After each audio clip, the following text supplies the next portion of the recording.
वास्तव में सपने वह नहीं होते जिसे आप सोते हुए देखते हैं, वह तो सिर्फ एक भ्रम होता है। लेकिन सपने तो वह होते हैं जो आपको सोने नहीं देते। इसलिए दोस्तों, अपने समय को सोने में बर्बाद ना करके किसी लक्ष्य के प्रति अपने आप को इतना मजबूत बना लीजिए कि आपको सोने का मौका ही ना मिले।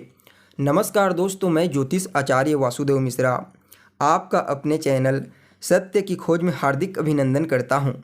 दोस्तों, आज का यह ज्योतिष का कार्यक्रम आप लोगों के लिए यानी कि धनु राशि वालों के लिए बेहद ही ज़्यादा खास कार्यक्रम साबित होगा। आज हम चर्चा करेंगे ग्रहों के सम्राट सूर्य महाराज के राशि परिवर्तन प्रभाव के बारे में।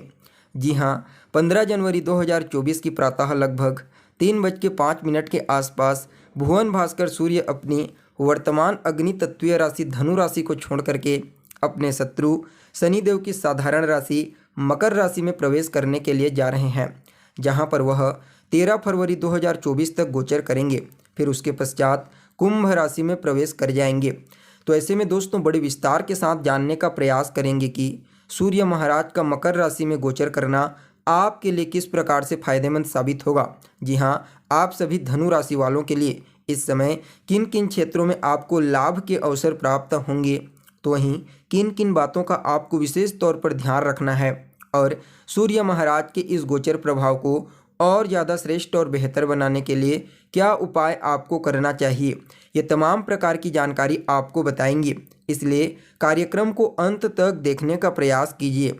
और अगर आप अपनी जन्म कुंडली पर हमसे परामर्श लेना चाहते हैं तो डिस्क्रिप्शन बॉक्स में और वीडियो के अंदर आपको नंबर मिल जाएगा, जहां से आप संपर्क करके जन्म कुंडली का विस्तार पूर्वक अध्ययन करवा सकते हैं।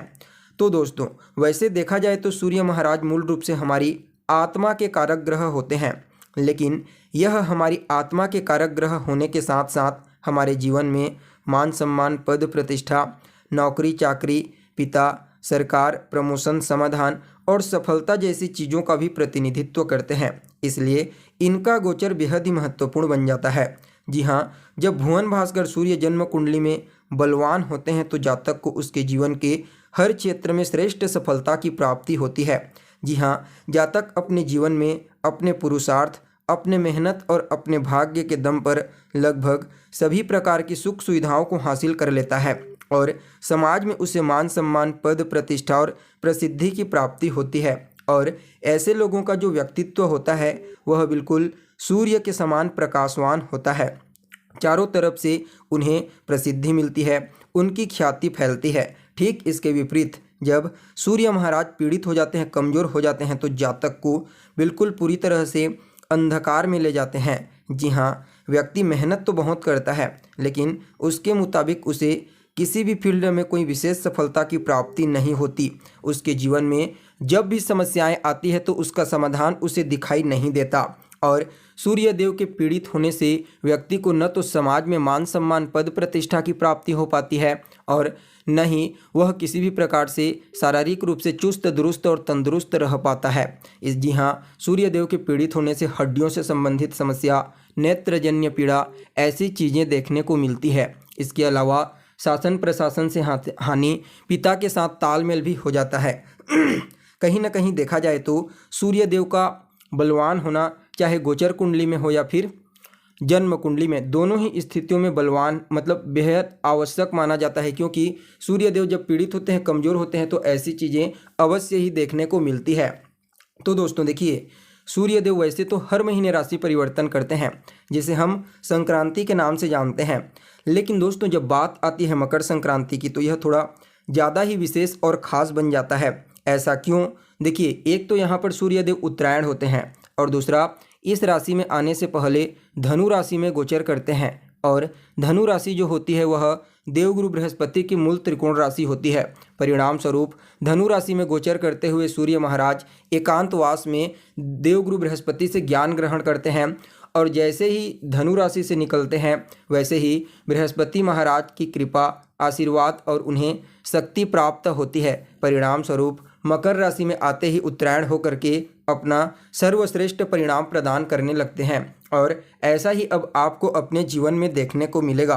जी हाँ, तो देखिए आप लोगों के लिए यानी कि धनु राशि वालों के लिए सूर्य महाराज तो आपके भाग्य के स्वामी बनते हैं। और कहना ही क्या, इस समय आपकी राशि के ऊपर यानी कि आपकी कुंडली में आपके लग्न के ऊपर गोचर कर रहे हैं। 15 तारीख को आपके लग्न से निकल करके दूसरे भाव में गोचर करने लगेंगे। देखिए दूसरा स्थान जो होता है वह कहीं ना कहीं आपके धन का होता है और सूर्य देव भाग्य भाव के स्वामी बन करके धन स्थान में गोचर करेंगे। तो आप समझ ही सकते हैं कि यह जो समय है आपके लिए धन के दृष्टिकोण से अत्यंत ही श्रेष्ठ साबित होगा। जी हाँ, आप थोड़ा प्रयास करेंगे तो आपको उससे कई बड़ी मात्रा में धन की प्राप्ति होगी। यानी कि इस समय आपके जीवन में धन का आगमन चारों तरफ से होने वाला है। आपका रुका हुआ पैसा भी आपको प्राप्त होगा। साथ ही साथ आप जिस भी फील्ड में इस समय कार्य करते हैं वहाँ पर भी कहीं ना कहीं आपको वृद्धि देखने को मिलेगी। यानी कि दूसरे भाव में सूर्य महाराज का यह गोचर करना आपके लिए धन के दृष्टिकोण से अत्यंत ही श्रेष्ठ साबित होगा, क्योंकि इस समय आपके जीवन में महाधनी योग का निर्माण होगा, क्योंकि भाग्य भाव के स्वामी दूसरे भाव पर गोचर करेंगे तो फिर कहना ही नहीं। जी हाँ, इस समय आपके जीवन में धन को संचित करने का मौका आपको मिलेगा। वहीं पैतृक संपत्ति का लाभ भी इस समय आपको मिलता हुआ नजर आ रहा है। कहीं ना कहीं आपके कुटुंब परिवार में जितने भी सदस्य हैं उनके जीवन में भी इस समय समस्याओं का समाधान उन्हें प्राप्त होगा। परिणाम स्वरूप आपके पारिवारिक जीवन में वैसे तो बिल्कुल हैप्पीनेस नहीं कहा जा सकता, लेकिन काफ़ी हद तक अन्य पक्षों में यानी कि आर्थिक दृष्टिकोण से काफ़ी हद तक मजबूती प्राप्त होगी। वहीं सूर्य देव की जो दृष्टि होगी वह आपकी कुंडली के अष्टम भाव पर पड़ेगी। देखिए सूर्य देव आत्मा के कारक ग्रह माने जाते हैं और आत्मा के कारक ग्रह होने के कारण अष्टम भाव में उन्हें किसी भी प्रकार से कोई नुकसान नहीं होता। यह चीज़ भी आपको समझने की आवश्यकता है। चाहे वहाँ पर बैठें या फिर दृष्टि डालें, नुकसान नहीं पहुँचाते।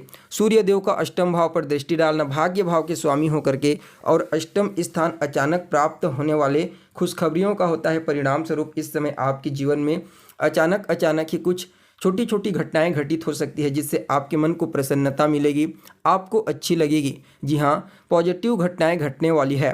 सूर्य देव की कृपा से इस समय आपको अपने कार्य क्षेत्र में आगे बढ़ने के लिए कुछ नए अवसर अचानक ही प्राप्त हो सकते हैं।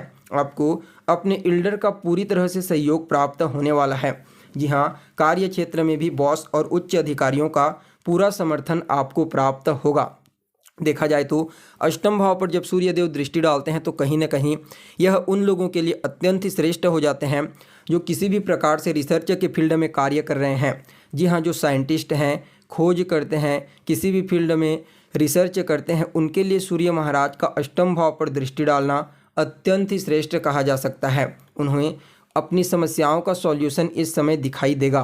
कहीं ना कहीं देखा जाए तो आपके लिए अध्यात्म के दृष्टिकोण से भी अष्टम भाव पर सूर्य महाराज की दृष्टि पड़ना अच्छा ही तो कहा जाएगा, क्योंकि जो अष्टम स्थान होता है वह आपकी आत्मा का होता है। देखिए, समझने का प्रयास कीजिए, अष्टम स्थान हमारी आयु और मृत्यु इन दोनों चीज़ों का इंडिकेशन करती है। परिणाम स्वरूप इसी से ही हमें जन्म से पहले और मृत्यु के बाद की स्थिति के बारे में काफ़ी हद तक पता चलती है।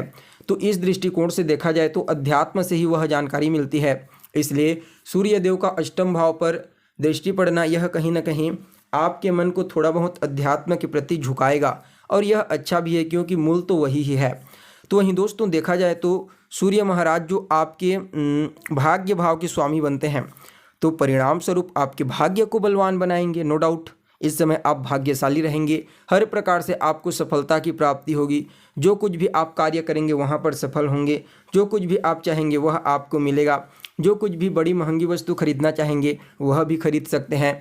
यानी कि देखा जाए तो भाग्य का साथ जब आपको मिलेगा तो आपकी इच्छाएं पूरी होंगी, कार्यों में सफलता मिलेगी, पारिवारिक जीवन में रिश्ते बेहतर होंगे। आपको अपने एल्डर्स का यानी कि अपने से बड़ों का, वरिष्ठ जनों का, उच्च अधिकारियों का, अपने पिता का पूरा सहयोग प्राप्त होने वाला है। इस समय आपकी प्रतिभा निश्चित तौर पर आपको सफलता प्रदान करेगी।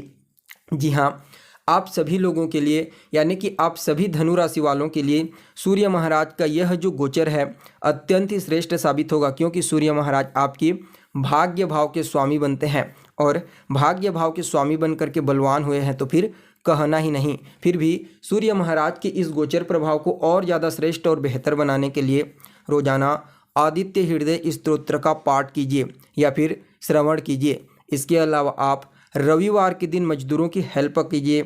साथ ही साथ आपको सूर्य देव को अर्घ्य प्रदान करना है और अर्घ्य देने वाले जल में एक लाल रंग का पुष्प मिला करके उन्हें अर्घ्य प्रदान कीजिए। यह आपके लिए अत्यंत ही श्रेष्ठ साबित होगा। तो दोस्तों, कैसी लगी आपको जानकारी, कमेंट करके बताइए। फिर मिलते हैं एक नए और ताज़ा एपिसोड में। तब तक के लिए नमस्कार।